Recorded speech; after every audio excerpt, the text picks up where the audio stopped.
Bienvenidos. Durante esta sesión estaremos abordando el módulo 4 correspondiente a la capa física del modelo óseo o la capa 1. A partir del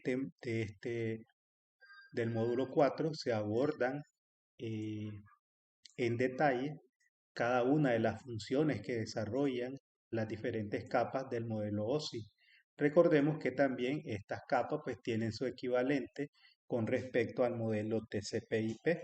Entonces, por lo tanto, algunas cosas pues nos las iremos abordando en base a cómo lo describen el modelo OSI, y en otros casos pues también iremos abordándolo desde el punto de vista del modelo TCP/IP. Como el modelo OSI es un modelo que divide todo el proceso de la comunicación o la problemática de la comunicación en 7 capas, hasta cierto punto tiene una modularidad que permite una mejor comprensión, detallar de manera más específica eh, cada una de los módulos en que se divide eh, el proceso pues, de la comunicación a nivel de las redes. Entonces, en esta parte se aborda en detalle lo que es la capa física, de acuerdo pues con el modelo OSI. Recordemos que dentro de la capa física decíamos que están todos aquellos componentes que tienen que ver con medios como cables de cobre, cables de fibra óptica, medios inalámbricos, lo que tiene que ver con conectores para las terminaciones de cables de cobre, terminaciones de fibra óptica, eh, también lo que tiene que ver con la parte de los bits o los voltajes. Entonces, en este módulo se abordan en detalle esos aspectos relacionados con el proceso de la comunicación, desde los componentes que están descritos a nivel de la capa física del modelo OSI. El objetivo de este módulo es poder explicar cómo los protocolos de capa física, los servicios y los medios de red admiten las comunicaciones a través de las redes de datos. Al finalizar este módulo vamos a poder describir el propósito y las funciones de la capa física dentro de lo que es la comunicación de red. También vamos a describir las características de la capa física, identificar las características básicas del cableado de cobre, explicar cómo se utiliza el cable UTP en las redes Ethernet, describir el cableado de fibra óptica y sus ventajas principales sobre otros medios, y conectar dispositivos utilizando medios conectados por cable inalámbrico. Entonces vamos a empezar abordando el propósito de la capa física.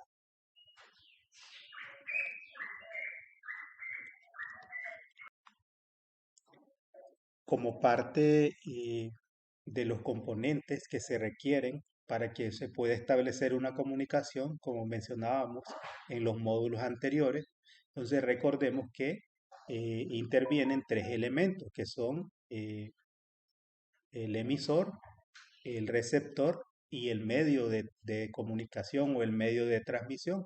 Entonces la capa física juega un rol sumamente importante para poder intercambiar el mensaje que necesita pues enviar el emisor o el transmisor hacia el receptor del mensaje.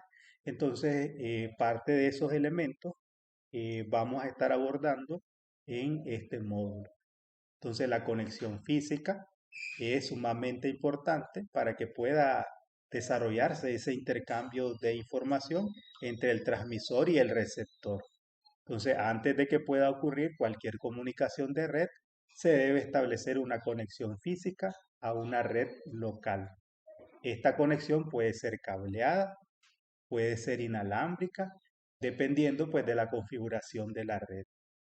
Esto generalmente se aplica si uno está considerando pues realizar una red en una oficina corporativa o en una red en el hogar. Entonces, independientemente de cuál sea la envergadura o el tamaño de red que nosotros vayamos a implementar, entonces siempre vamos a necesitar desarrollar interconexión de dispositivos.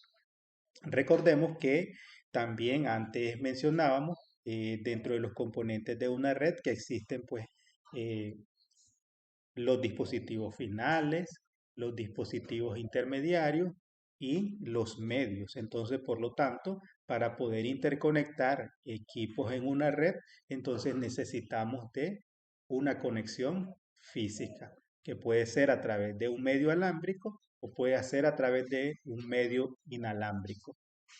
Entonces, además necesitamos pues de una tarjeta de interfaz de red que conecte pues a un dispositivo a la red.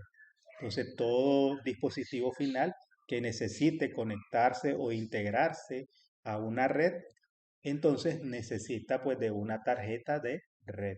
A esa tarjeta pues se le conoce como NIC o Network Interface Card.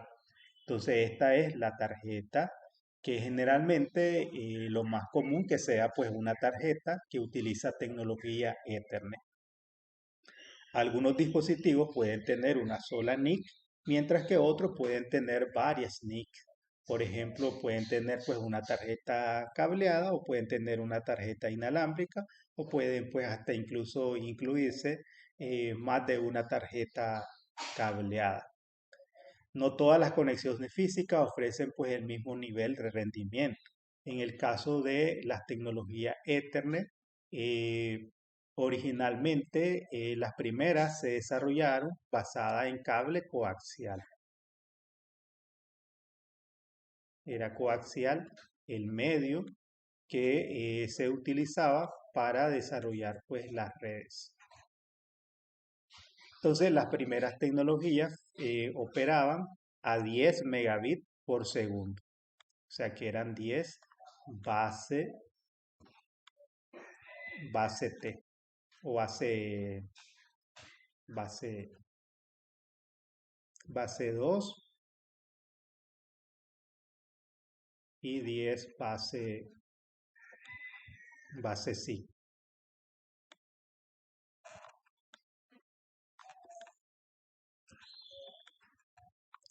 Ese era el rendimiento de las primeras tarjetas de red que estaban pues basadas en cable coaxial. En este caso, este 10 significa pues la velocidad o el ancho de banda o la capacidad a la que podían transmitir datos estas tarjetas de 10. Base significa pues que era una tecnología digital y en este caso el 2 pues la cobertura, o sea, la distancia a la que podía transmitirse pues, una señal eléctrica, que en este caso era aproximadamente de 280 o 2.8, 285 metros.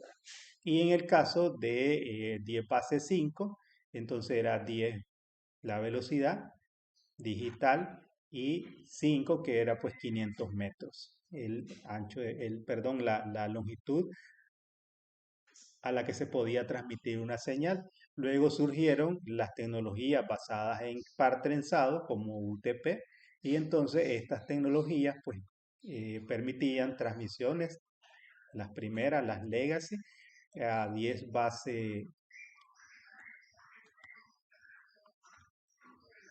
que se le llama 10 base T, que en este caso quiere decir pues que 10 megabits, el ancho de banda o la velocidad, base que es digital, y T pues porque era par trenzado, y en el caso de par trenzado, la longitud máxima pues es de 100 metros.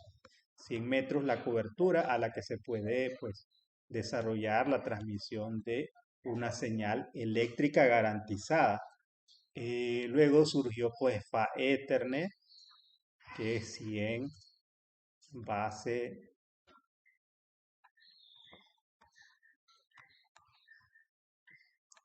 100 base TX, que esta pues permitía una transmisión igual pues a una distancia de 100 metros. 100 metros. Y así pues hasta en la actualidad que tenemos tecnologías que tienen capacidad de transmisión de hasta un gigabit de ancho de banda. Entonces, la capa física, ¿cuáles los propósitos que cumple la capa física dentro del proceso de la comunicación? Es la de transportar los bits a través de los medios de red. Si recordamos el proceso de encapsulamiento que se desarrolla a nivel de las capas del modelo OSI, empezamos pues de las diferentes capas,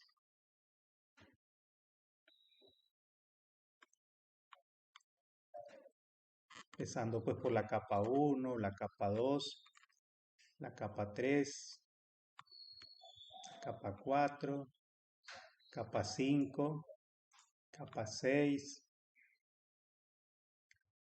y la capa 7.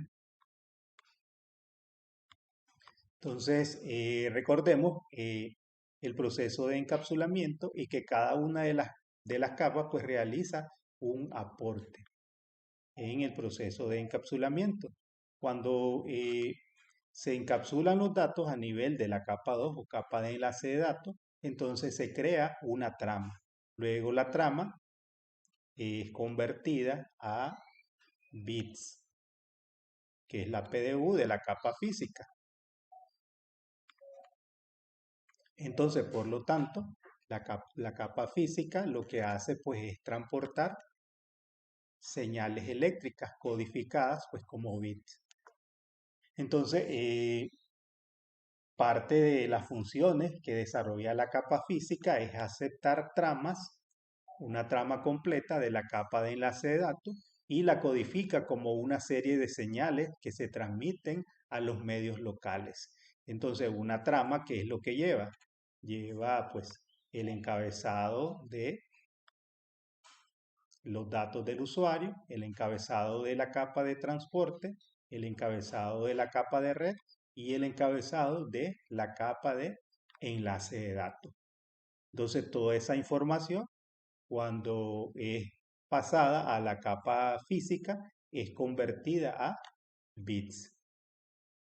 Entonces, este es el último paso en el proceso de encapsulación. El siguiente dispositivo en la ruta al destino recibe los bits y vuelve a encapsular la trama y luego pues decide qué hacer con ella. Entonces los bits son transmitidos a través del medio físico, los 0 y los 1, cuando llegan a la capa de enlace de datos del dispositivo receptor. ¿Qué es lo que va a hacer? Va a agarrar los bits y los va a encapsular dentro de una trama. Dentro de la trama, que es lo que va a leer pues el equipo receptor de los bits. Bien, pasando al segundo punto, que son las características de la capa física. Entonces, recordemos que la capa física, que es lo que vamos a ver aquí, de dónde empiezan los componentes físicos. Entonces, básicamente tenemos pues dos secciones bajo las que operan los estándares que se encargan de establecer regulaciones a los procesos de transmisión. Entonces, de la capa media hacia arriba, hacia la capa de aplicación, entonces todo lo que se aborda a nivel de las funciones de cada una de estas capas están definidos en los estándares que se desarrollaron para lo que es el uso de TCP/IP. Y en esta parte pues se implementan básicamente en software y esto lo rige pues lo que es el IETF.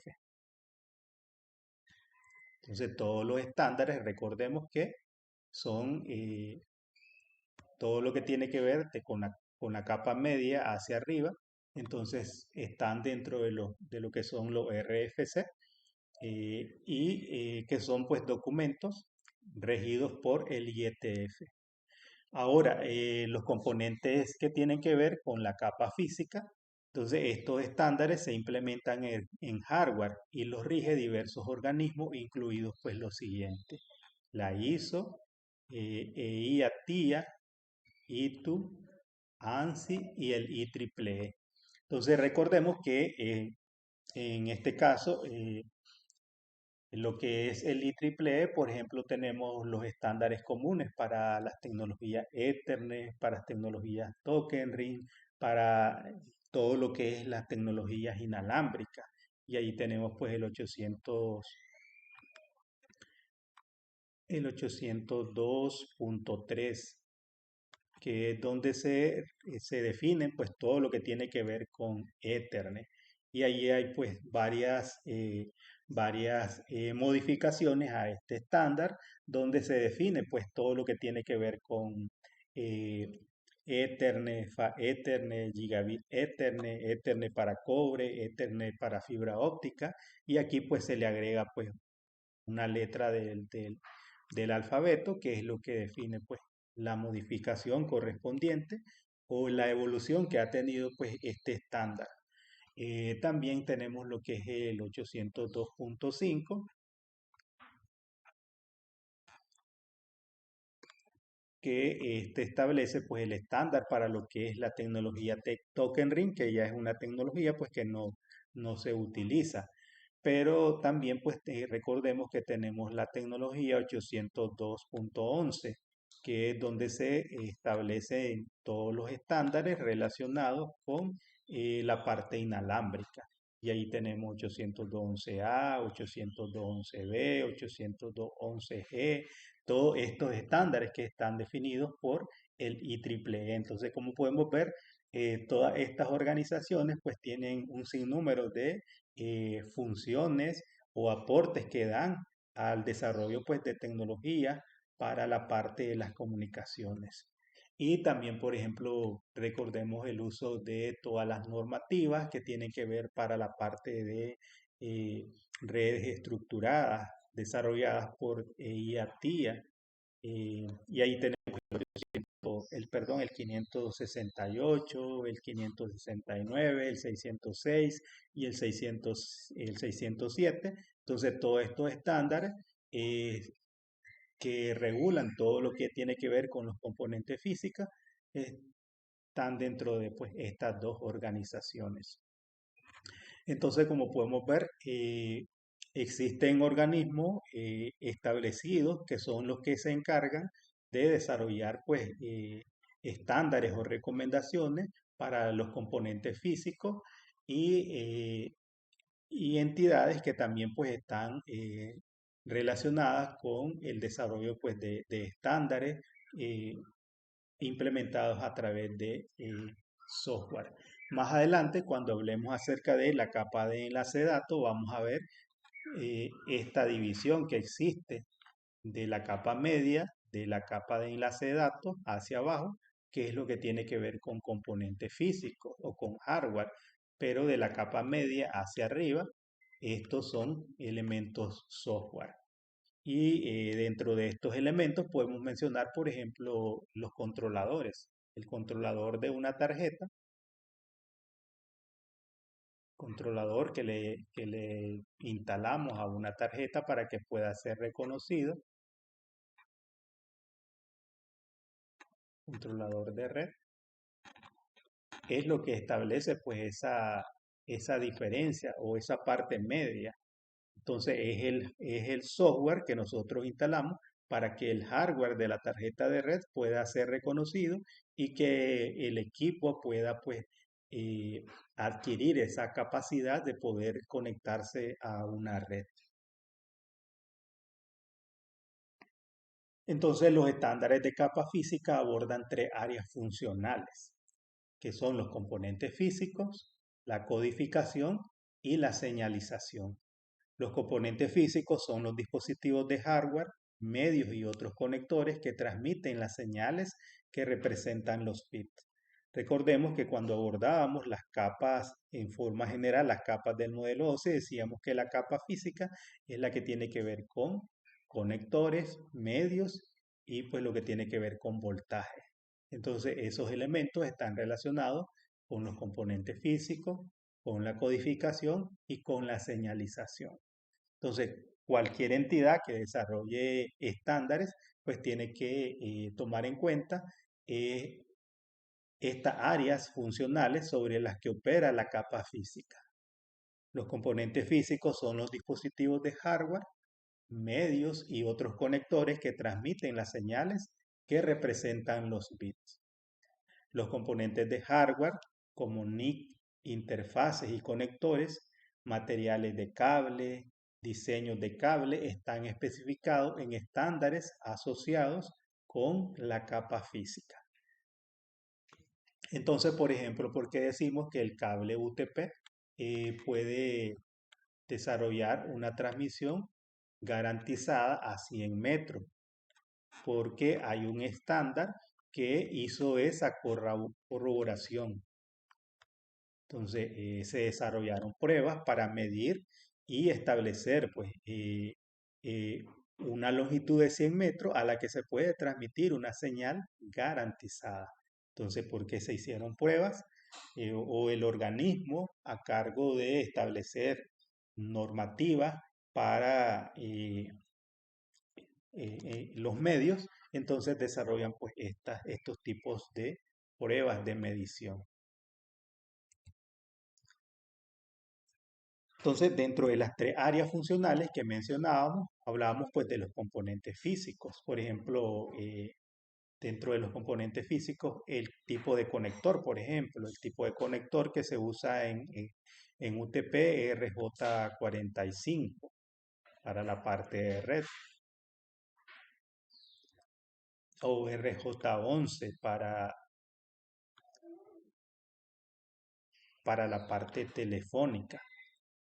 Y así pues existen diferentes tipos de conectores, eh, ya sea para cobre, para coaxial, para, para fibra óptica. Y ahora dentro de lo que es la codificación convierte las secuencias de bit en un formato reconocible por el siguiente dispositivo en la ruta de la red. Esta codificación proporciona patrones predecibles que puedan ser reconocidos por el siguiente dispositivo. Ejemplo de alternativas de codificación que han existido o que se han utilizado dentro de la evolución de los procesos de comunicación a nivel de medios. Tenemos lo que es la codificación Manchester, que es la que se observa pues en esta figura. Entonces, si nosotros pudiéramos representar los ceros y los unos a través del medio de transmisión, entonces esto se puede representar pues a nivel de los voltajes. Entonces, en el caso de la codificación Manchester, lo que establece es el tiempo de los bits. Entonces, en este caso, este es un tiempo de bit para 0, este es un tiempo de bit para 1. Entonces, el tiempo de un bit de 0 se representa como una disminución en el nivel de voltaje, que es lo que vemos aquí, en la parte media. En la parte media, y de esta manera se representa un 0 en la codificación Manchester. Ahora, un 1 se representa como un incremento en la parte media del tiempo de un bit, y esto pues es lo que representa un 1. Entonces un 0 se va a representar como una disminución, lo vemos aquí nuevamente, y luego pues un otro 0, entonces tenemos otra disminución en el nivel de voltaje. Luego un 1, vemos que hay un incremento en el nivel de voltaje. Y de esa manera pues se realizan estos procesos de codificación para que los dispositivos pues puedan entenderse, ¿verdad? Estas son reglas de cómo se desarrolla pues el proceso de la comunicación. Desafortunadamente, este mecanismo que se ve tan simple de cómo desarrollar los procesos de codificación de los ceros y los unos a través de Manchester, pues no es una técnica que, que sea, pues, o que pueda seguirse utilizando para velocidades de gran ancho de banda, como lo que tenemos actualmente, hasta de 1 gigabit en la tecnología, pues, Ethernet. Entonces, debido a que no es una técnica recomendable para altas velocidades de transmisión. Más que todo se usó pues en lo que es 10 megabits de transmisión. Entonces, para garantizar mayores capacidades de transferencia de datos, entonces existen otras técnicas más sofisticadas mediante las cuales se pueda pues desarrollar pues un intercambio de datos mayor. Y ahí tenemos las técnicas como 4B, 5B, que lo que hace es agarrar un código de 4 bits y lo convierte pues en un código de 5 bits. Por decir algo, este código de 4 bits. Entonces para 5B podría ser, bueno, aquí lo voy a poner abajo, 0, 1, 0, 1, 1. Pudiera ser pues un código que represente. Entonces 4 bits se representan pues como 5 bits y de igual manera pues 8B, 10B también pues es otra alternativa ya para tecnologías de mayor capacidad o de mayor ancho de banda de transmisión. Entonces, cuando se tiene una codificación de 10B, lo que se hace pues es establecer ya patrones de bit establecidos de cómo se representan los 0 y los 1 e incluidos pues pueden tenerse códigos para representar errores, para representar pues elementos que no tienen un significado dentro de un proceso de transmisión.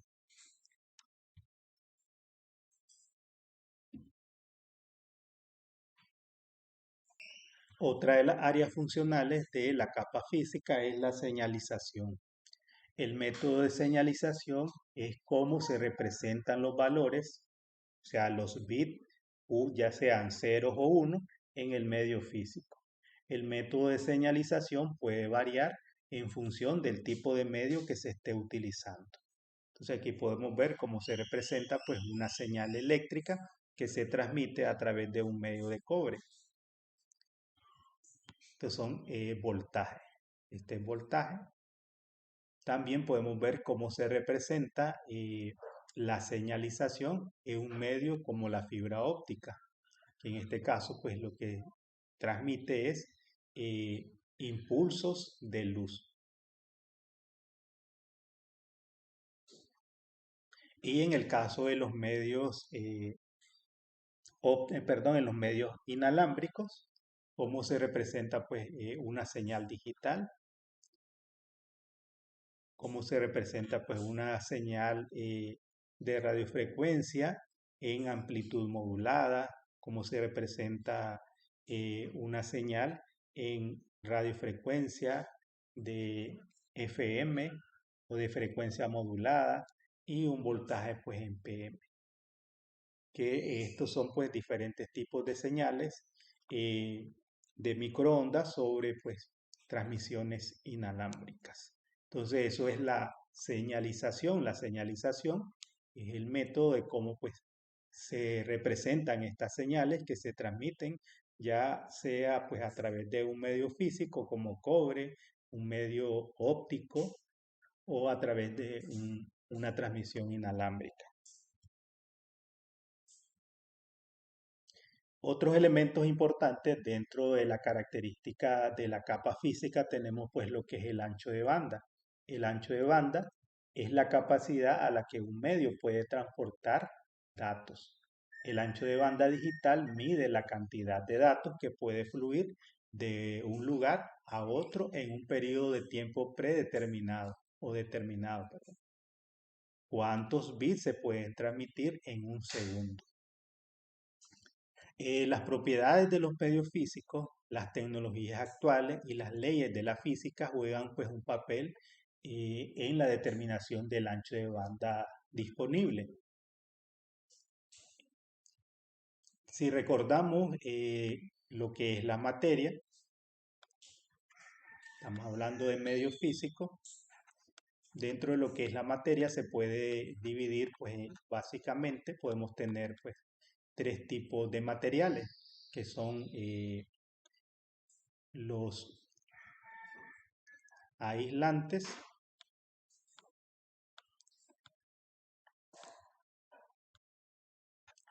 aislantes, tenemos lo que son los conductores, medios conductores,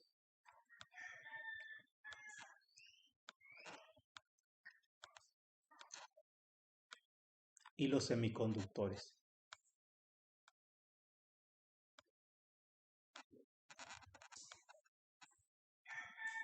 Semiconductores.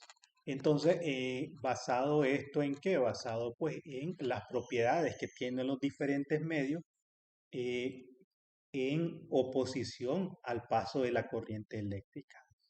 Entonces, generalmente vamos a tener que los aislantes pues tienen una alta oposición al paso de la corriente eléctrica y ahí pues tenemos el caucho como materia que se puede utilizar como aislante.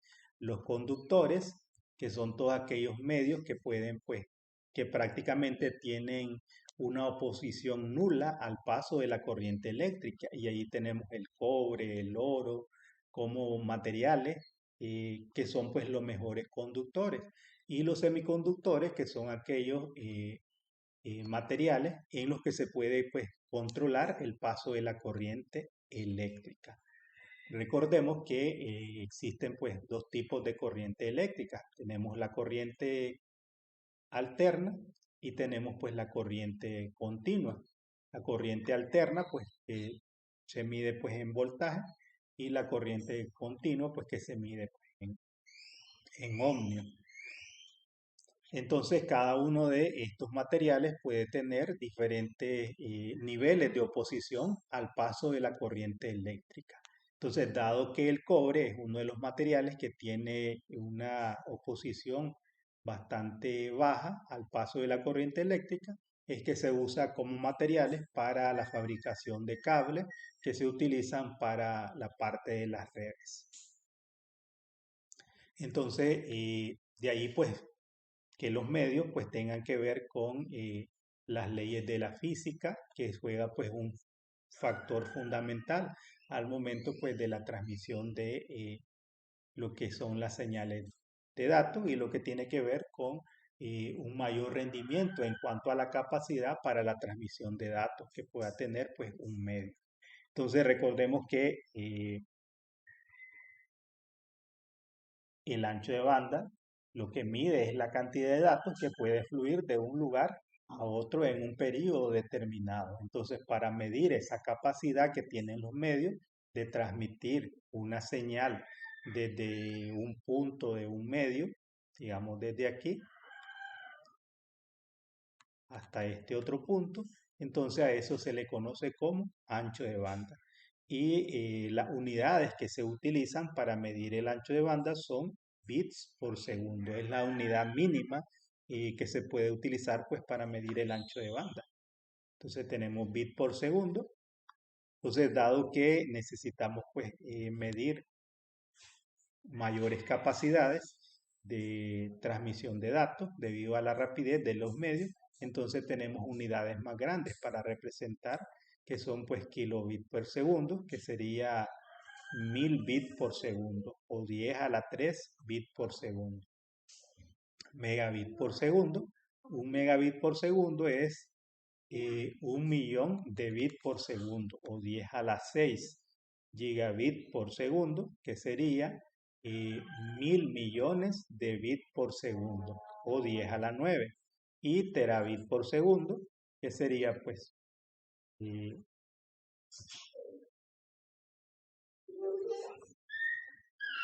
billón de bits por segundo o 10 a la 12 bits por segundo. Otro elemento importante dentro de los procesos de la transmisión, luego tenemos pues la latencia, que es la cantidad de tiempo incluido los retrasos para que los datos viajen de un punto a otro. Si tenemos una computadora que envía una señal, esta se conecta pues a un switch, por ejemplo, a un switch aquí, a un equipo intermediario, luego se conecta a un router, luego pasa a otro switch y luego llega pues a un servidor aquí. Entonces la latencia que se mide es el tiempo que le lleva a esa señal salir de esta computadora y llegar al switch. El switch lo procesa, luego lo envía hacia el router, luego el router lo procesa, lo envía al siguiente switch y luego pues el switch lo procesa y lo envía al siguiente, al dispositivo final.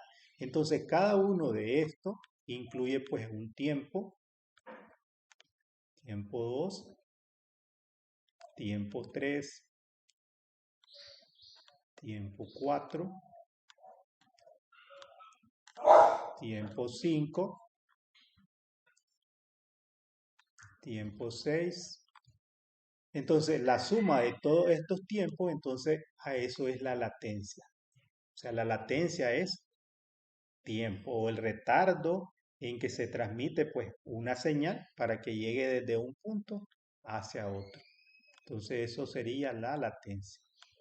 El tiempo que le lleva a esa señal poder salir desde aquí y llegar pues hasta el servidor. El rendimiento es la cantidad de transferencia de bits a través de los medios durante pues, un periodo de tiempo predeterminado.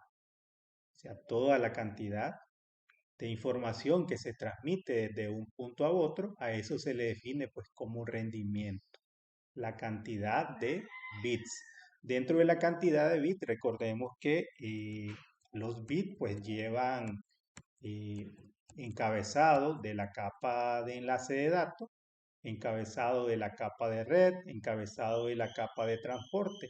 Esa es información adicional, pero en el caso de la transmisión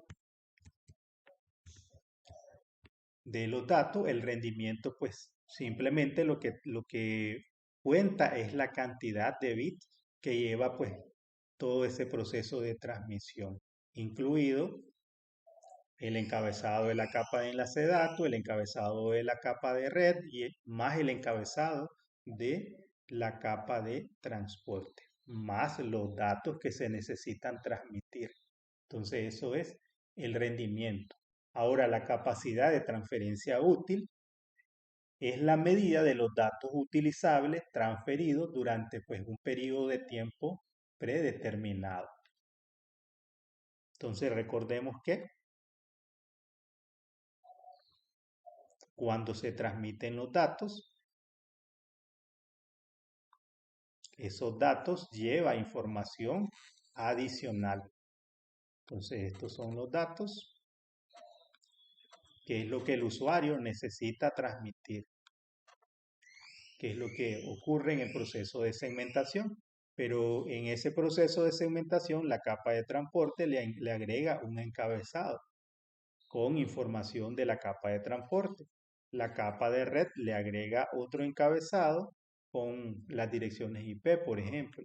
Y la capa de enlace de datos le agrega otra información adicional como pues las direcciones MAC.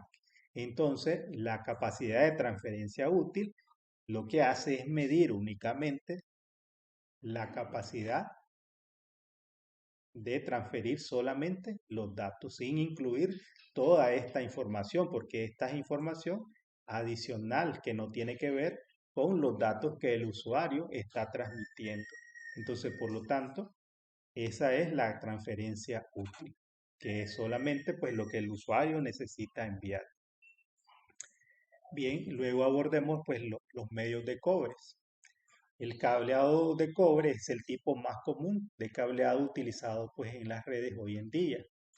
Y es uno de los medios más utilizables puesto que es un medio económico, es fácil de instalar y tiene baja resistencia al flujo de la corriente eléctrica. Dentro de las limitaciones de los medios basados en cobre tenemos la atenuación. Cuanto más tiempo tenga que viajar las señales eléctricas, más débiles se vuelven. Entonces recordemos que en el caso del cable UTP, por ejemplo, mencionábamos que la distancia máxima a la que se puede enviar una señal son 100 metros. 100 metros. Entonces, eso debido a que cuando la señal va viajando a través del medio, una señal eléctrica, esa señal eléctrica puede disiparse a causa pues de, del consumo de voltaje por el cobre. Parte de esa señal también puede ser disipada por el aislante que utiliza el medio de cobre.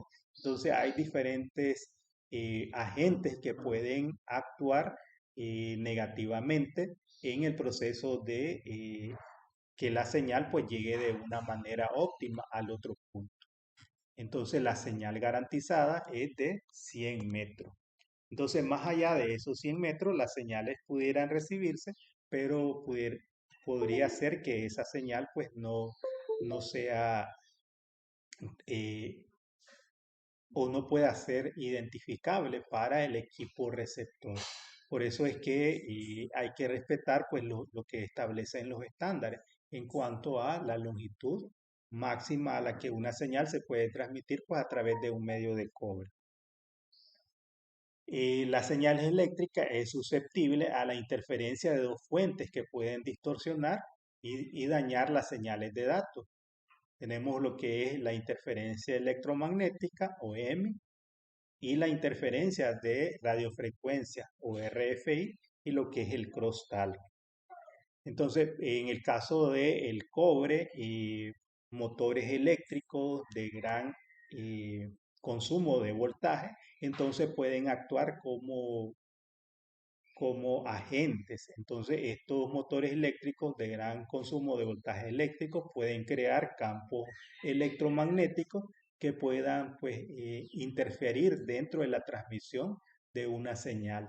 Por eso es que los estándares recomiendan de que haya una separación prudencial entre cableado eléctrico y cableado de red. Y en el caso de la interferencia de radiofrecuencia, cuando existen antenas de transmisión de radios, pudieran también pues, generar interferencia de radiofrecuencia que puedan obstruir las señales de datos que se transmiten pues, a través de un medio. Y de igual forma, pues en el caso de el cobre, que transmite pues voltaje, entonces pudiera pues un hilo transmisor pudiera actuar como interferencia de un segundo hilo transmisor y viceversa. Entonces a eso es lo que se le conoce pues como el crosstalk o el ruido interno que se pueda generar a través de los hilos transmisores en el caso del cobre. Entonces, ¿de qué manera se logra pues algún mecanismo de cómo reducir la interferencia que pueda afectarnos a través de transferencias electromagnéticas o transferencias de radiofrecuencia en el caso de el cobre? Entonces existen pues eh, algunas mitigaciones que se puedan pues que se deben de tomar en cuenta al momento pues de que se utilice el cobre como medio de transmisión para las redes de datos. Entonces ahí tenemos el estricto cumplimiento de los límites de la longitud del cable, mitigará pues la atenuación. Si ya tenemos establecido que el UTP es 100 metros, entonces pues se debe respetar eso. En el caso del coaxial, puede transmitir a 285 metros o a 500 metros, entonces hay que respetar pues lo que dicen los estándares. Algunos tipos de cable de cobre mitigan lo que es la interferencia electromagnética y la interferencia de radiofrecuencia mediante pues el uso de blindaje metálico y conexiones a tierra. Cuando veamos pues el uso de UTP y STP, que son medios basados perdón, el caso de coaxial y STP, que son medios basados en cobre, entonces estos tienen pues implementan este tipo de mitigaciones para evitar pues la interferencia de radiofrecuencia y la interferencia electromagnética. Algunos tipos de cable de cobre mitigan la diafonía girando cables de par de circuitos opuestos juntos. Entonces, si nosotros tenemos el cable UTP, en el cable UTP originalmente pues se utilizaban dos pares de hilo para transmisión y dos pares de hilo para recepción. Entonces, si este transmite, en este extremo, pues es receptor. Si este transmite, en este extremo es receptor, que generalmente estaban descritos eh, de acuerdo con lo que establecen los estándares, los hilos blanco-verde, verde, naranja y blanco-naranja, son los hilos principales.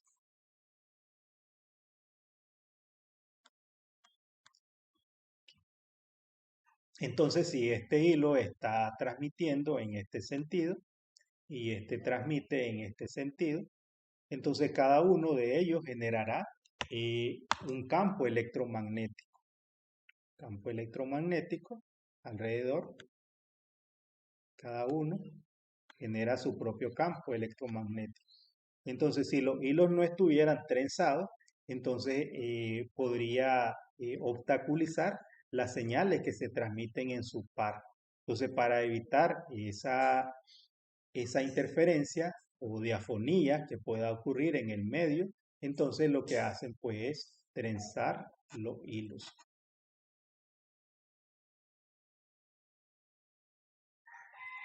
Trenzar los hilos de tal manera que al momento de trenzar ocurre pues una, una técnica que se conoce como cancelación.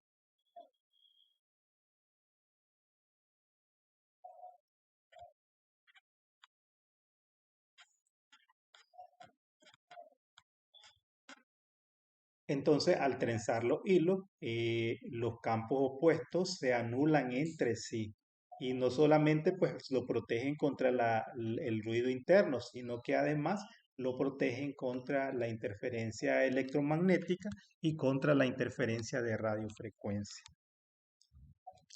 Entonces aquí vemos el cable de cobre, en este caso pues el par trenzado, que está formado pues de 4 pares de hilo u 8 hilos codificados pues en colores. Luego tenemos el STP. Entonces en la construcción del cable STP podemos ver que utiliza pues otros revestimientos que actúan como protección pues para el medio transmisor. Y en el caso del cable coaxial vemos que tiene pues una malla y pues tiene un hilo conductor principal. Más adelante pues vamos a ver las características un poco más en detalle de cada uno pues de estos tres tipos de medios que son los que se han utilizado en la parte de redes. El cable coaxial pues ya prácticamente no se utiliza para la parte de interconexión a nivel de redes, pero sí fue el primer medio que se utilizó en las redes pues cuando se originaron las redes. Entonces, en el caso del par trenzado sin blindaje, que es el cable UTP, podemos decir que es el medio más común bajo el que están desarrolladas la mayor cantidad de infraestructuras de redes. Utiliza conectores RJ45 para desarrollar pues la terminación de los cables. Entonces, en estos extremos del cable, entonces estos se terminan pues en un conector RJ45 o en un jack RJ45. Y estos pues se utilizan para interconectar hosts con los dispositivos de red intermediaria. Dentro de las características claves del cable UTP tenemos que utiliza pues una cubierta exterior que lo protege de lo que es el daño físico, que es esta parte de aquí. Entonces esta es una protección solamente contra daño físico. Los pares trenzados protegen la señal de interferencia. Entonces, como podemos ver aquí, ese trenzado pues no es casualidad ni es por gusto que se hace, sino pues que tiene pues una función que desempeñar, que es proteger las señales que se transmiten a través de estos medios, de las señales de radiofrecuencia, de la interferencia de radiofrecuencia o de la interferencia electromagnéticas, a través pues de su técnica de cancelación. El aislamiento de plástico codificado por colores aísla eléctricamente los cables entre sí e identifica pues cada par. Entonces, estos colores que tiene pues es recomendaciones de los estándares. Entonces, los estándares establecen pues una codificación en cuanto a los colores que se debe utilizar. En el caso del UTP utiliza pues básicamente cuatro colores que son verde, naranja, azul y café, que son esos cuatro colores porque estamos hablando de cuatro pares de hilos. En el caso del par trenzado blindado o STP, utiliza pues una mejor protección contra el ruido en correspondencia pues con el cable UTP. Es más caro que el cable UTP, es más difícil de instalar el UTP y también puede utilizar pues terminaciones con conectores RJ45 y se utiliza para interconectar hosts con dispositivos de red intermediaria. Entonces, las características claves de STP tiene una cubierta exterior que lo protege de daño físico, que es esto que tenemos aquí. Eh, Utiliza pues un escudo tensado o lámina que proporciona protección contra lo que es la interferencia electromagnética y la interferencia de radiofrecuencia, que es esta protección que vemos aquí. El escudo de aluminio para cada par de cables proporciona protección EMI y RFI.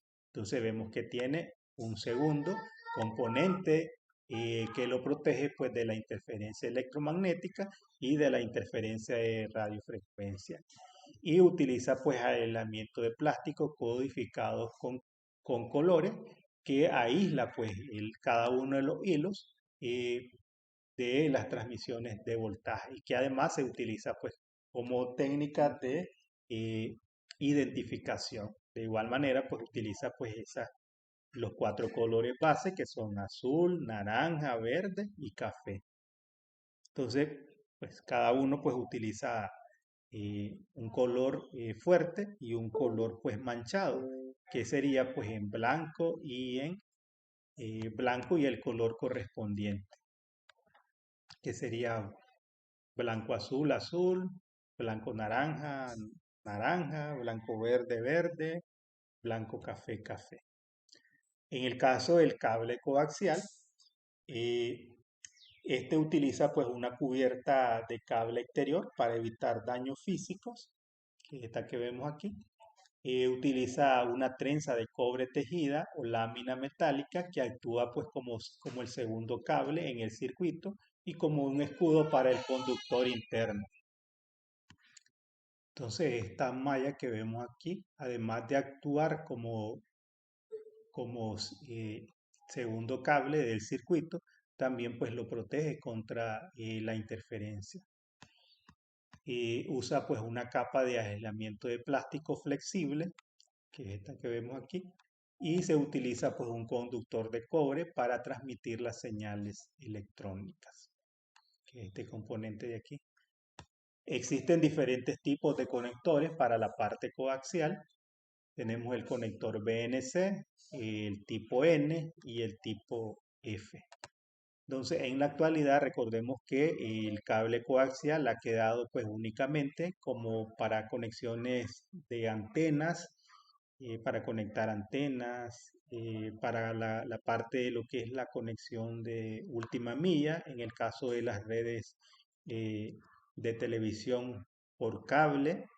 eh, Esas son pues los usos que se le dan actualmente a lo que es el cable coaxial. Entonces, instalaciones inalámbricas, conecta antenas para dispositivos inalámbricos, instalaciones de red interna por cable, cableado de instalaciones en la parte del cliente, que es la última milla pues, para el cliente. En el caso del cable UTP, que es el que mayormente se emplea para lo que es la conexión de redes, el UTP tiene cuatro pares de alambres de cobre codificados con colores trenzados y encerrados en una funda de plástico flexible.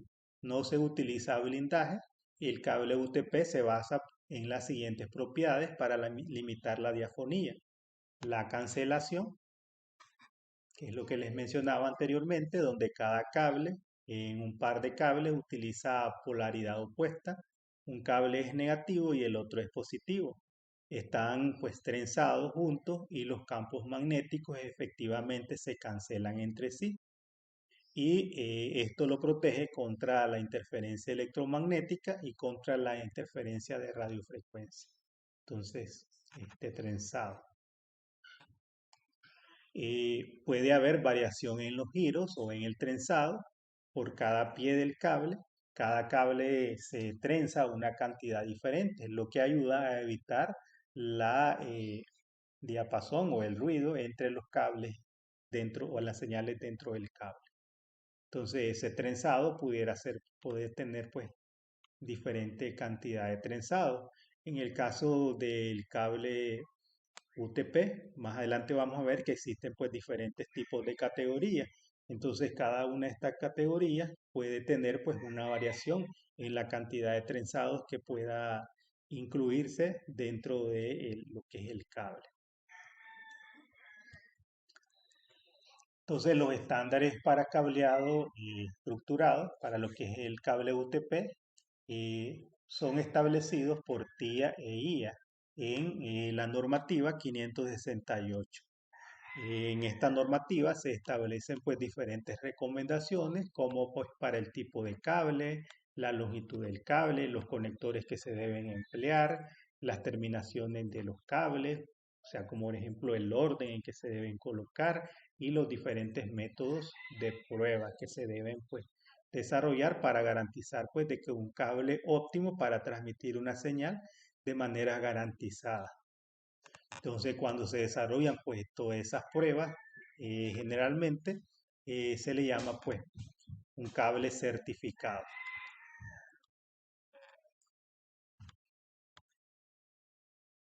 Entonces, generalmente los cables, los patchwork que se compran de fábrica, generalmente son cables certificados porque se realizan pues una serie de pruebas rigurosas para garantizar de que el medio de transmisión es óptimo para la transmisión pues de la señal. Y dentro de las pruebas que están establecidas para garantizar este medio, por ejemplo, están pues, las pruebas de mapa de cableado,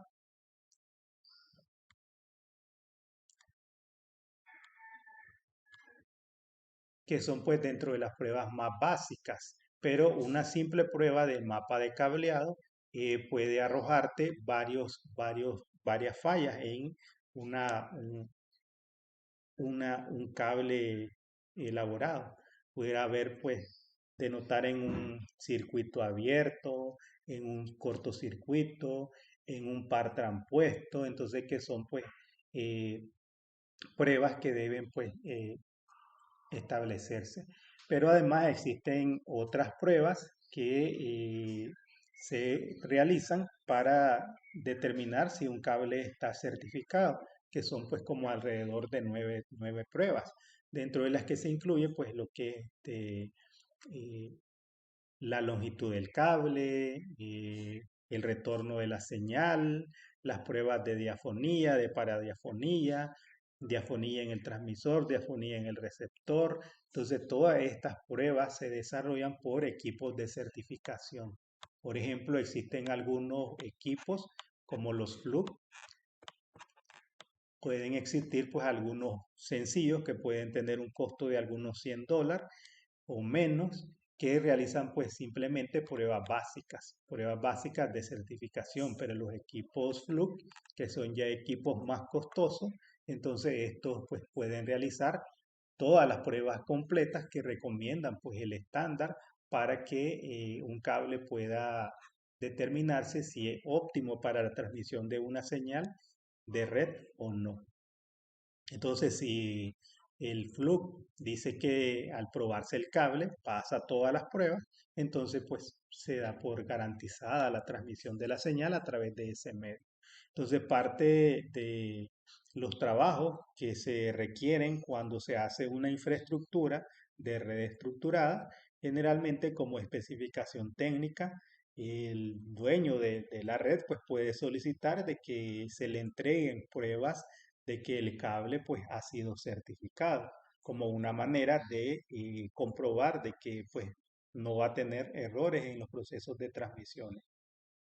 Los estándares eléctricos para el cableado de cobre son establecidos por el IEEE y ellos pues desarrollan diferentes tipos de pruebas para garantizar pues su rendimiento.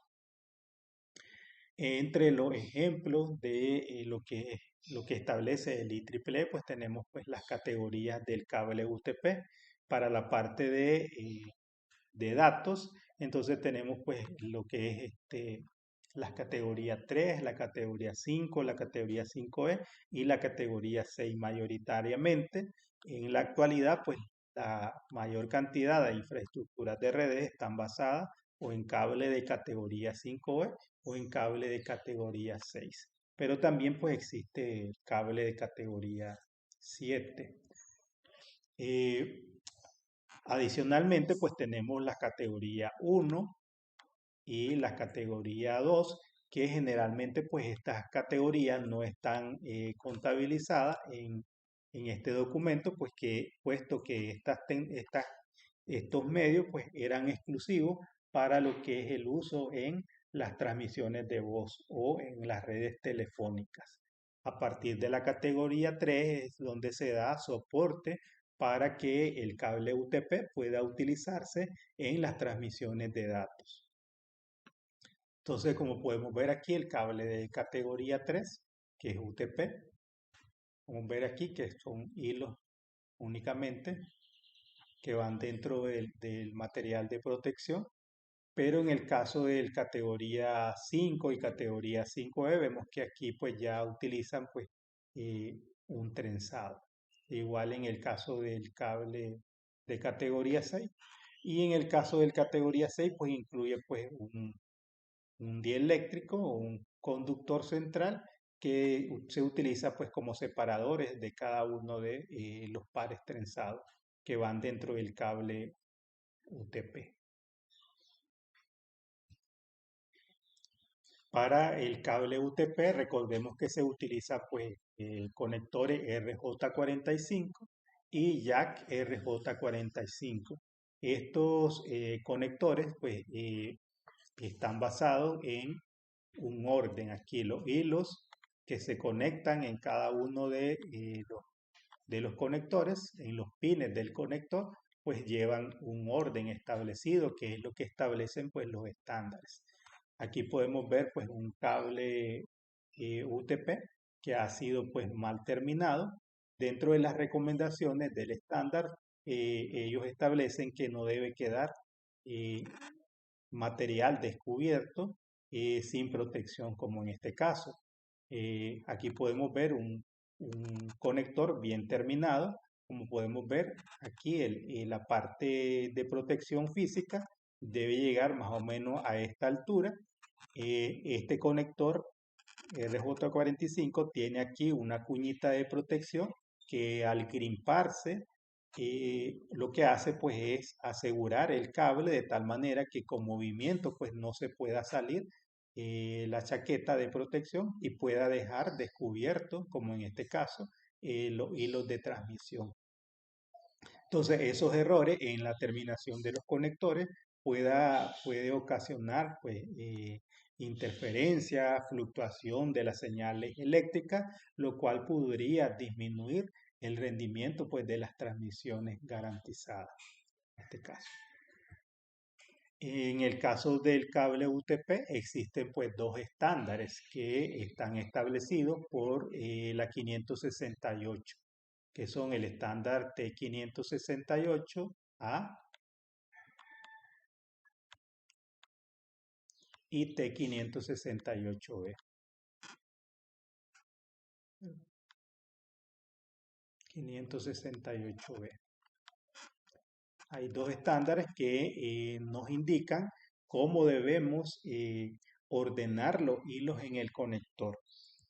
Entonces, cuando nosotros colocamos el conector hacia arriba, en la parte inferior, él tiene pues como una aletilla. Esa aletilla debe quedar hacia abajo del conector.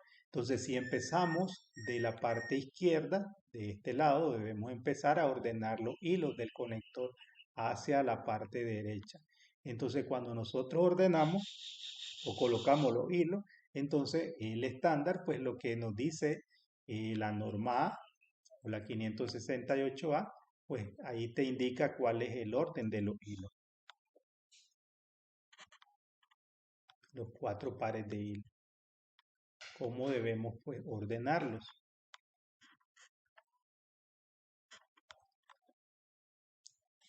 Entonces recordemos que son 8 hilos lo que conforma pues el cable UTP.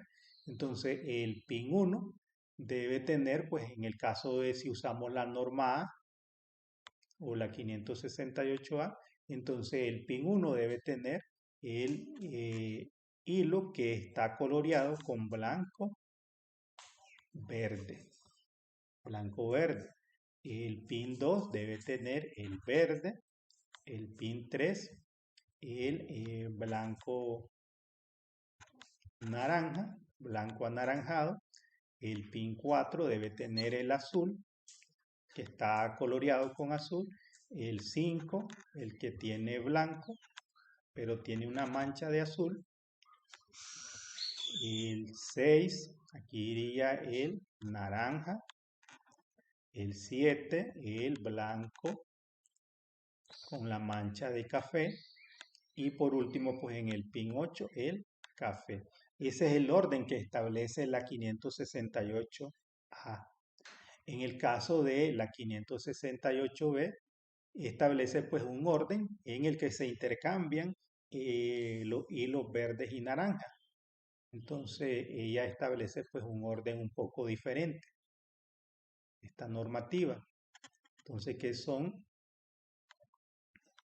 las siguientes que vamos a ver aquí?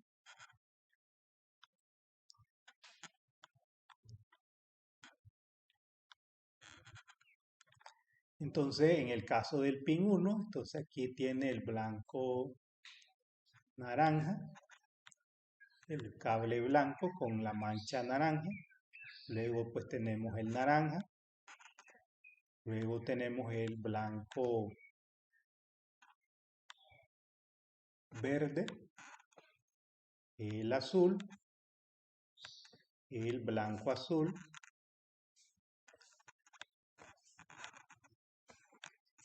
el verde, el blanco café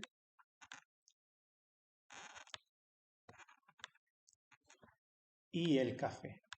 Entonces eso es lo que establecen pues los estándares en cuanto al orden en que debemos de colocar los hilos en el conector, basándonos pues en este orden de que el pin 1 es el que está pues en la parte izquierda cuando la aletilla del conector está hacia abajo.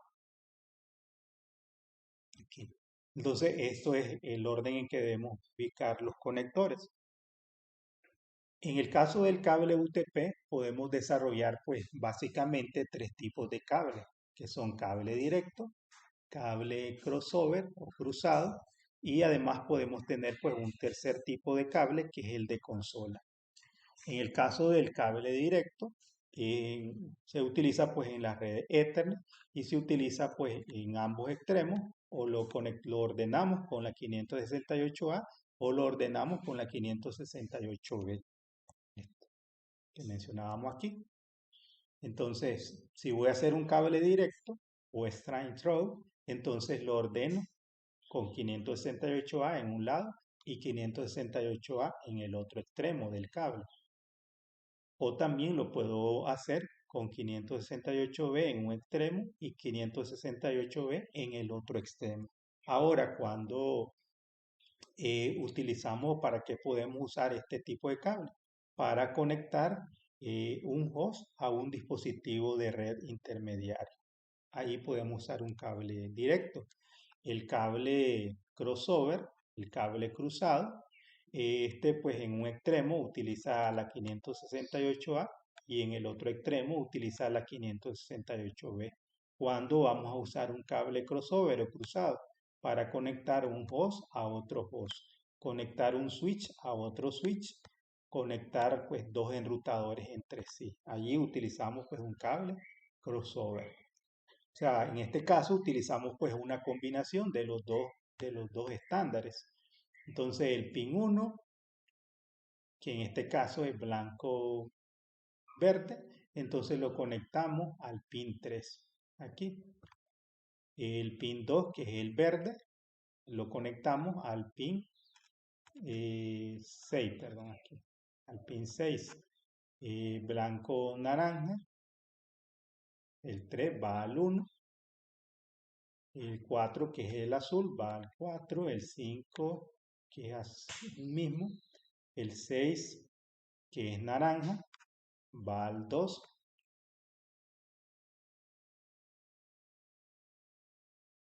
aquí, el blanco café y el café. Entonces, como estos hilos se entrecruzan, el 1 y el 2 con el 3 y el 6, por eso es que se le llama cable cruzado o crossover. ¿Y dónde lo utilizamos? Lo utilizamos pues para interconectar equipos similares, que es lo que vemos aquí, una computadora con otra computadora, un switch a otro switch, un enrutador con un enrutador. En la actualidad prácticamente, gracias a que existe pues un estándar que se llama AutoMDix, ahora prácticamente no tenemos que preocuparnos por qué tipo de cable utilizar.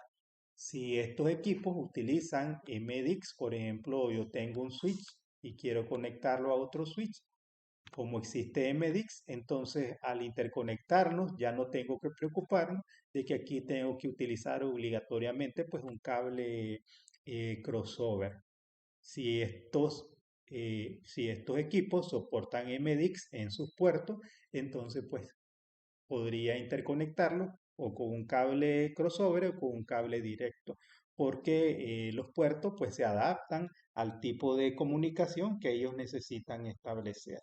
Y ya no necesito pues tener pues ese cuidado al realizar las interconexiones. En los equipos antiguos que no soportan MDIX, entonces pues tenía que asegurarme de tener un cable crossover si iba a interconectar dos routers entre sí o si iba a interconectar pues dos switches entre sí, entonces tenía que tener pues un cable crossover.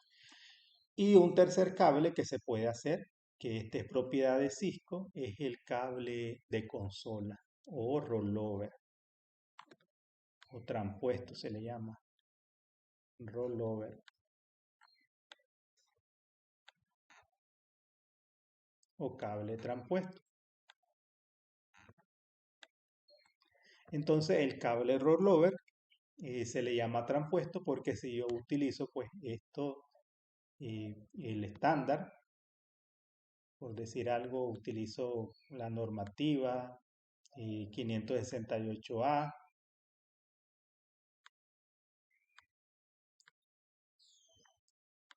por decir algo, o cualquier normativa, cualquiera de las dos.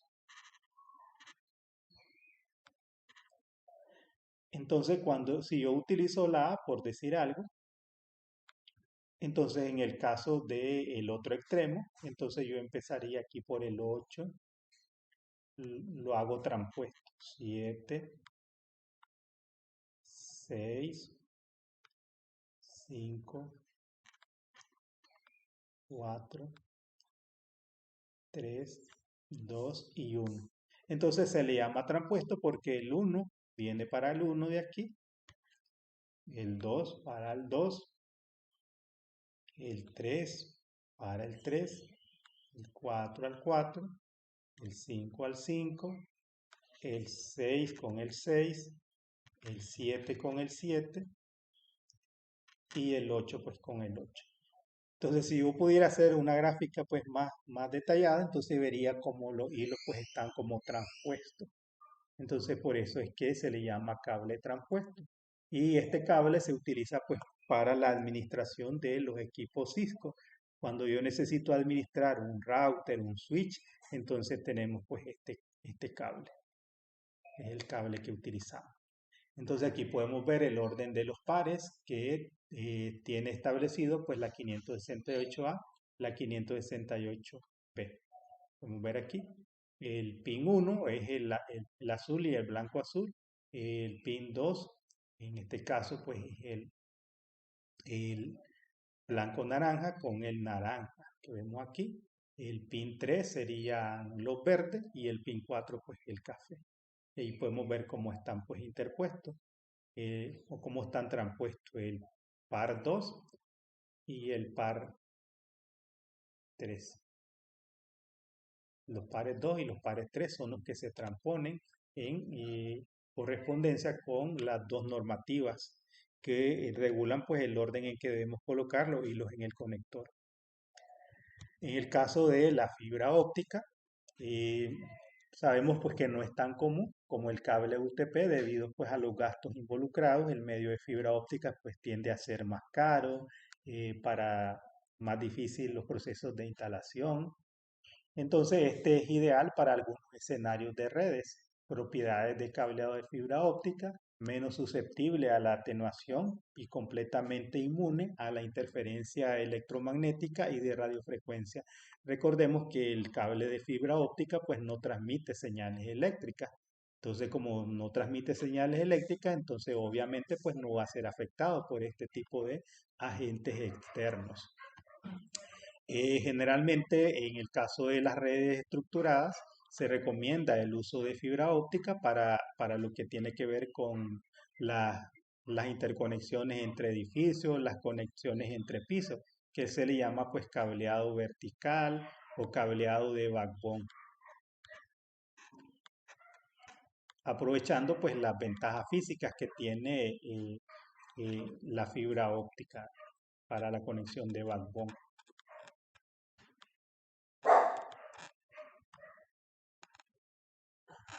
Entonces la fibra óptica está hecha de filamento o hebra flexible y extremadamente fina de vidrio muy puro. Se suele utilizar láser o LED para lo que es la codificación de los bits en pulsos de luz. El cable de fibra óptica actúa como una guía de onda para transmitir luz entre los dos extremos de una mínima pérdida de señal. En el caso de la fibra óptica, podemos decir que de acuerdo pues al núcleo de la fibra y a la cantidad de haces de luz que son enviados a través del núcleo de la fibra, existen pues dos tipos de fibra, que es la fibra monomodo y la fibra multimodo. En el caso de la fibra monomodo, como podemos ver, esta pues lo que hace es transmitir un único haz de luz por el núcleo pues de la fibra óptica, un solo haz de luz. Eh, este núcleo de vidrio puede ser pues de 9 micrones, ¿sí? El grosor del núcleo. Utiliza pues un revestimiento de fibra de 125 micrones de diámetro, que es esta protección que vemos aquí, esto de aquí. Y el revestimiento pues generalmente de polímero, este revestimiento que vemos aquí. Tiene pues un núcleo muy pequeño, como podemos ver, de 9 micrones. Se utiliza láser como medio para la transmisión de los haces de luz y se utiliza generalmente en aplicaciones de larga distancia. En el caso de la fibra de multimodo, puede transmitir varios haces de luz. Cada uno de los haces puede enviarse pues a diferentes ángulos de transmisión, lo que puede pues eh, garantizar la transmisión pues de más haces de luz. Utiliza pues un núcleo de vidrio que puede ser de 50 a 62.5 micrones. Podemos ver que ya es un núcleo pues más grande en comparación con el núcleo de la fibra monomodo. En este se utiliza LED para la transmisión pues de los haces de luz que son pues menos costosos.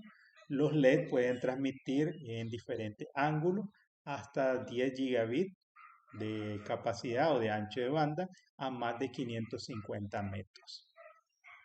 La dispersión se refiere a la extensión de los pulsos de luz con el tiempo. El aumento de la dispersión significa una mayor pérdida de la intensidad de la señal. Entonces, el aumento de la dispersión significa una mayor pérdida de la intensidad de la señal. En el caso de la fibra multimodo, tiene mayor dispersión que la fibra monomodo.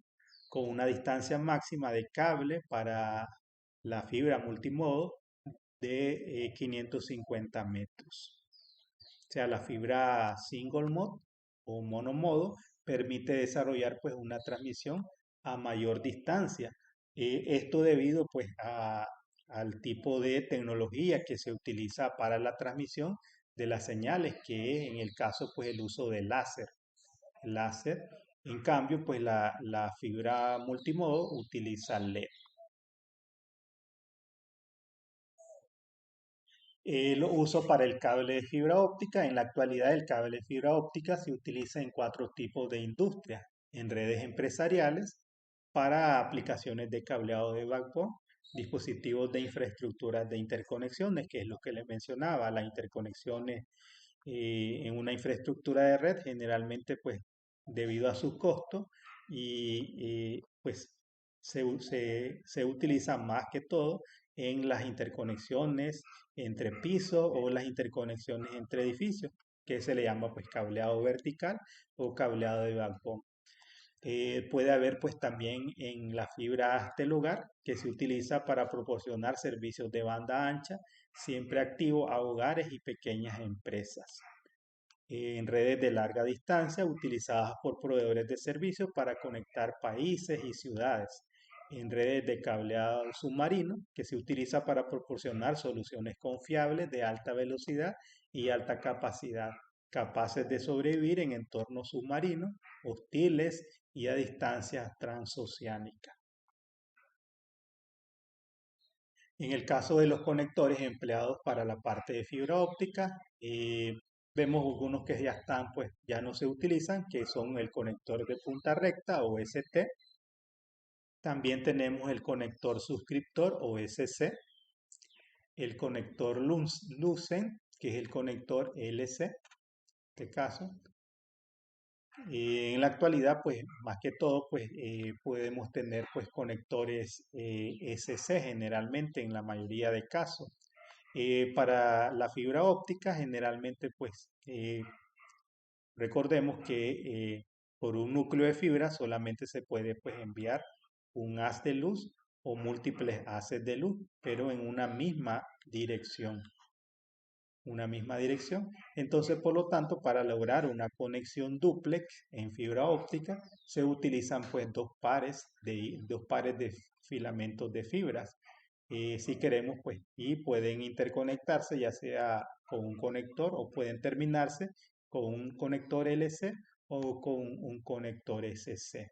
Pero lo más común es que sea pues con SC, lo más común.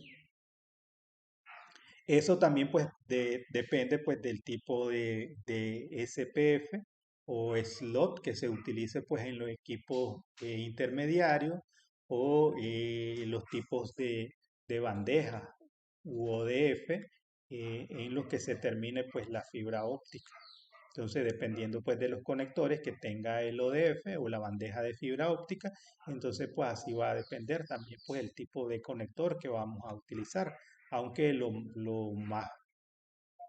que más se utiliza actualmente pues el SC.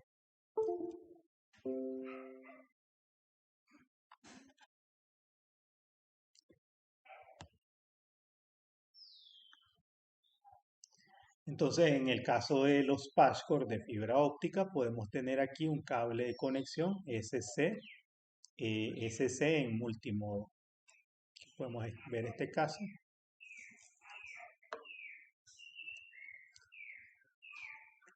Luego tenemos un cable de conexión LC, que es para single mode o monomodo. Una conexión que tiene multimodo en dos terminaciones. Por un lado es ST y por el otro lado pues es LC, ¿verdad? A veces ocurre eso de que si la bandeja o el ODF LC o ES6, pero el otro lado, el otro extremo de la conexión tiene para otro tipo de conector, entonces eso va a variar de que pues un cable pueda tener diferentes conectores diferentes en los extremos. Entonces generalmente lo más común Cuando se utiliza pues una cubierta amarilla, generalmente pues decimos que el cable es pues monomodo. En el caso de los patch que le estamos hablando. Y si es naranja o aqua o verde, entonces estamos hablando de un cable eh, multimodo, como en este caso, este naranja. Entonces ese sería pues para un patchcore multimodo. Y generalmente pues un poco más grueso que el monomodo o el single mode. Entonces aquí tenemos una comparación entre lo que es el uso de la fibra óptica y lo que es el cobre. La fibra óptica utiliza principalmente como cableado de red troncal por la alta demanda de tráfico que pueda pues, viajar a través de el cable backbone, como conexiones punto a punto, conexiones entre instalaciones de distribución de datos y para las interconexiones de edificios en campos pues, multiedificantes. Y aquí podemos ver pues una comparación. El ancho de banda admitido, el cable UTP de 10 megabits hasta 10 gigabits, pero en el caso de la fibra óptica podemos ver que va desde los 10 megabits hasta los 100 gigabits por segundo. La distancia, obviamente el cable UTP pues una distancia corta de 1 a 100 metros y la fibra óptica pues hasta 100.000 metros. Eh, la inmunidad a la interferencia electromagnética y radiofrecuencia es baja por la técnica de cancelación que se utiliza pues, en UTP, pero en, en fibra óptica pues alta porque es totalmente inmune, puesto que no transmite voltaje, sino lo que transmite son impulsos de luz, entonces eso hace pues que las señales sean totalmente inmunes a la interferencia de radiofrecuencia y a la interferencia electromagnética. Inmunidad a peligros eléctricos pues baja, puesto que las señales de voltaje que se transmiten son sumamente bajas. En el caso pero pues puede existir pues un cierto riesgo aquí, porque siempre está transmitiendo pues eh, pulsos eléctricos. En cambio, en la fibra óptica, como no se transmite nada eléctrico, entonces podemos decir que es totalmente inmune. El costo del medio de comunicación y de colaboración es básicamente bajo. La implementación y el uso de la del cable UTP es sumamente fácil en comparación pues con la fibra óptica que se requiere más destreza para la elaboración del cable de fibra óptica, se requiere de equipos más sofisticados, de mayor costo, entonces podemos decir pues que es más alto. La necesidad de habilidades de instalación es bajo, entonces prácticamente con una sesión de entrenamiento pues una persona puede empezar a, a elaborar cables UTP. En el caso de la fibra óptica pues se requiere pues de un entrenamiento con mayor tiempo para afinar pues todos los detalles que se requieren con el trabajo con cableado de fibra óptica. Las precauciones de seguridad, en el caso del cable UTP es bajo y en la fibra óptica pues es más alto. Entonces hay equipos más sofisticados, por ejemplo los equipos para realizar empalmes o las fusiones entonces puede requerir pues eh, mayores niveles de seguridad. En el caso de los medios inalámbricos, recordemos que estos transportan señales electromagnéticas que representan dígitos binarios usando frecuencias de radio o microondas. Estos proporcionan la mejor opción de movilidad. Los numerosos, bueno, los números de conexiones inalámbricas siguen en aumento. Eh, Uno de los aspectos que tiene mayor atractivo para la parte inalámbrica con respecto a los medios cableados es pues la movilidad que pueden tener los usuarios. Generalmente los usuarios en una oficina prácticamente están estáticos debido pues a sus conexiones físicas o a su cable, pero eh, algunos usuarios a veces pues se mueven de ubicaciones físicas y siempre que exista pues un cable de mayor longitud o que existan puertos en otras ubicaciones. Pero con el caso de la fibra, con el caso de las conexiones inalámbricas, el usuario pues no está sujeto a un cable, entonces por lo tanto puede llevar su equipo móvil e interconectarse en cualquier área donde haya cobertura de red inalámbrica. Entonces, algunas de las limitaciones de las tecnologías inalámbricas, pues el área de cobertura. La cobertura efectiva puede verse afectada significativamente por las características físicas de la ubicación del despliegue de la red. Sabemos que las paredes, puede actuar como agente de interferencia que puede obstaculizar pues de que una señal pueda viajar a mayor distancia y de esta manera pues al degradarse la señal va a evitar que los usuarios puedan pues recibir una señal óptima para conectarse pues con sus equipos móviles en cualquier lugar. La interferencia es otro aspecto a tomar en cuenta cuando de interconexiones inalámbricas se refiere, ya que esta pues es susceptible a interferencias que puedan ser ocasionadas por dispositivos comunes como teléfonos inalámbricos, como equipos de microondas, que son equipos de uso en el lugar. Entonces, todos estos equipos pueden actuar como agentes y por lo tanto crear pues interferencias evitando que se degrade pues la comunicación en una red inalámbrica. Otro aspecto a tomar en cuenta es la seguridad. La cobertura de señal inalámbrica no requiere acceso a una cadena física de medios, por lo que cualquiera puede acceder a la transmisión. Entonces, cualquier usuario que esté en el área de cobertura del access point o del router inalámbrico va a recibir una señal. Entonces, cualquier usuario que está equipado con una laptop y con un software sniffer como Warchar, entonces puede pues capturar el tráfico. Si ese tráfico no está cifrado, entonces pues podría tener acceso a información confidencial de los usuarios. Entonces es relevante en la parte de las redes inalámbricas pues tomar en cuenta la seguridad utilizando pues protocolos de cifrado de tráfico y mecanismos de autenticación para evitar que cualquiera se pueda pues integrar a una red inalámbrica si no está autorizado. Y el último aspecto es que las LAN inalámbricas son medios compartidos.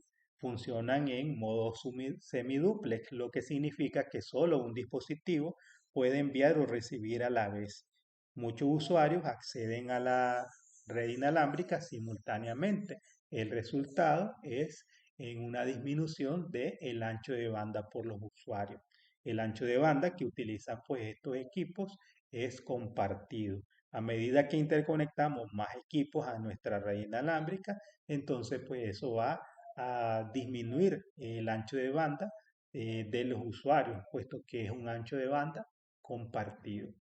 Y pues no se puede desarrollar transmisión y recepción de manera simultánea. Por eso es que decimos que es half duplex o semiduplex.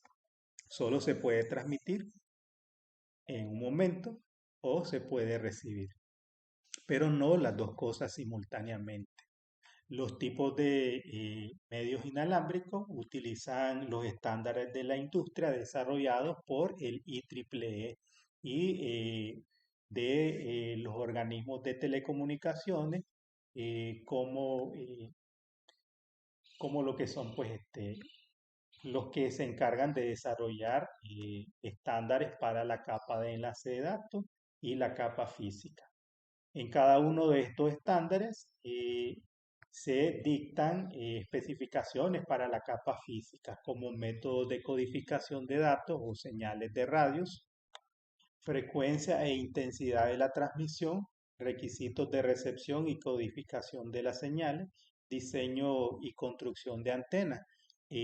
Más adelante en el estudio de CCNA vamos a abordar con más detalle todo lo concerniente pues, a la infraestructura de redes inalámbricas. Vamos a ver los diferentes tipos de equipos que intervienen y que pueden pues, ayudarnos a tener una infraestructura de red inalámbrica acorde pues, a las diferentes necesidades de las organizaciones. Los estándares inalámbricos tenemos el Wi-Fi, que es el IEEE 802.11, donde se establecen pues todas las normativas relacionadas pues a lo que son las redes inalámbricas a nivel LAN.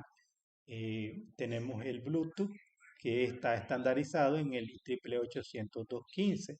Este estándar de red inalámbrica de área personal que permite pues emparejar dispositivos a distancias pues no mayores a 100 metros. WiMAX, que está establecido en el IEEE 802.16, utiliza pues una topología punto a punto, perdón, punto a multipunto para proporcionar acceso inalámbrico de banda ancha.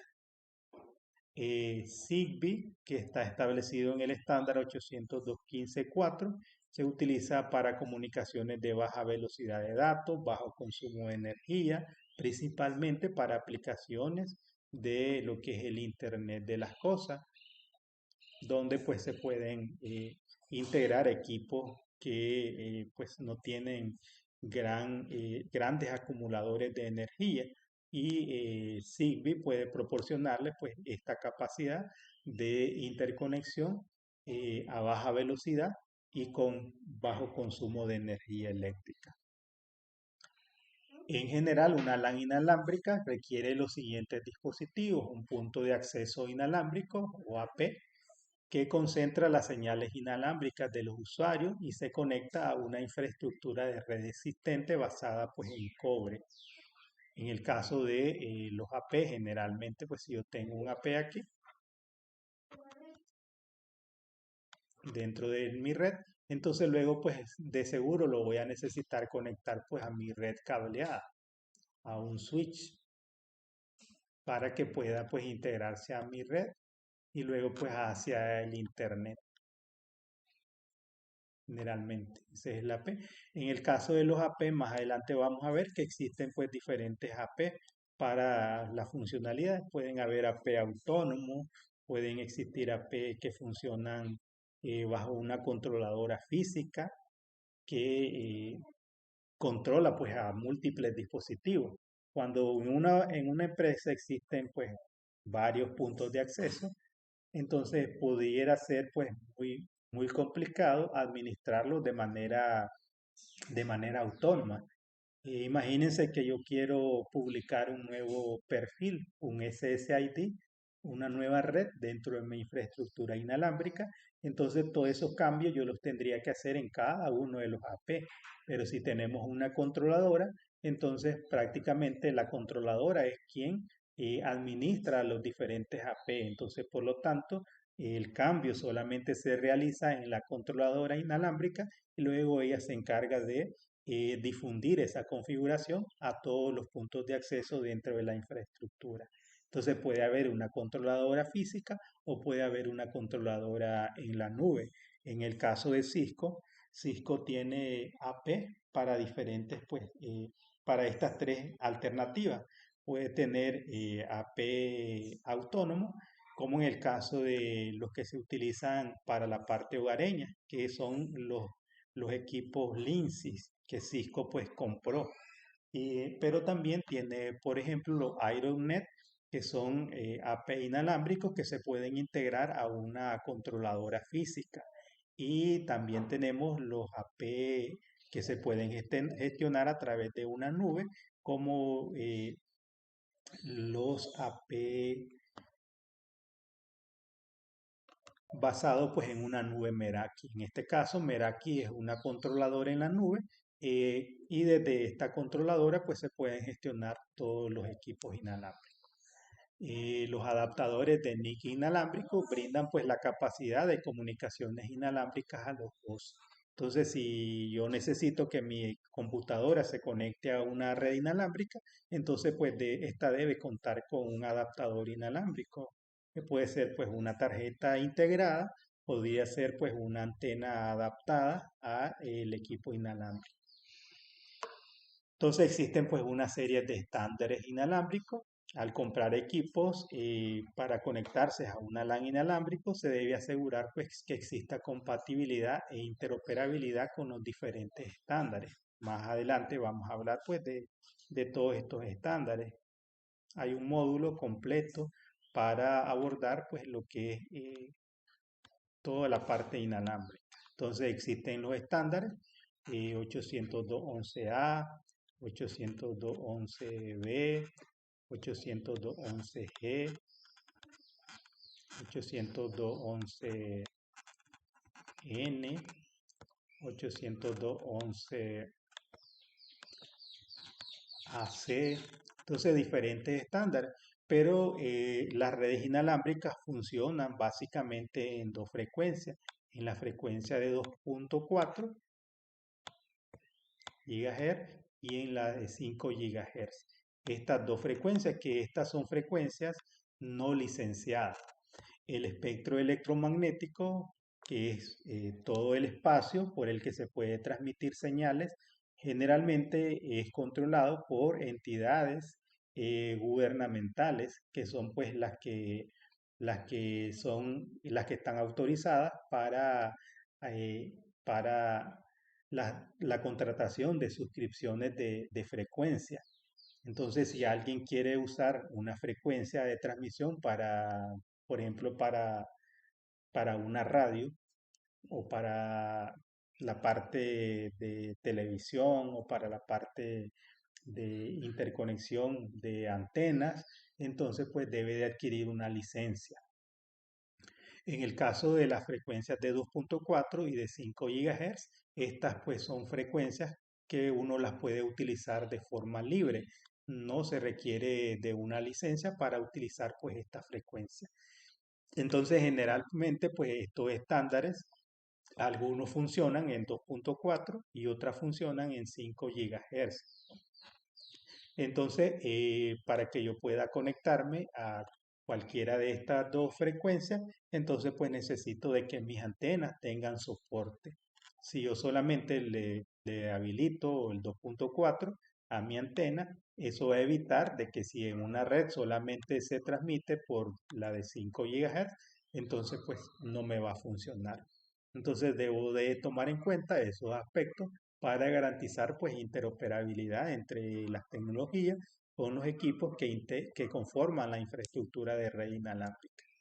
Los administradores de red deben desarrollar y aplicar políticas y procesos de seguridad estrictos para proteger las redes inalámbricas de accesos no autorizados y pues de cualquier daño que pueda surgir producto pues de una vulnerabilidad en la red inalámbrica.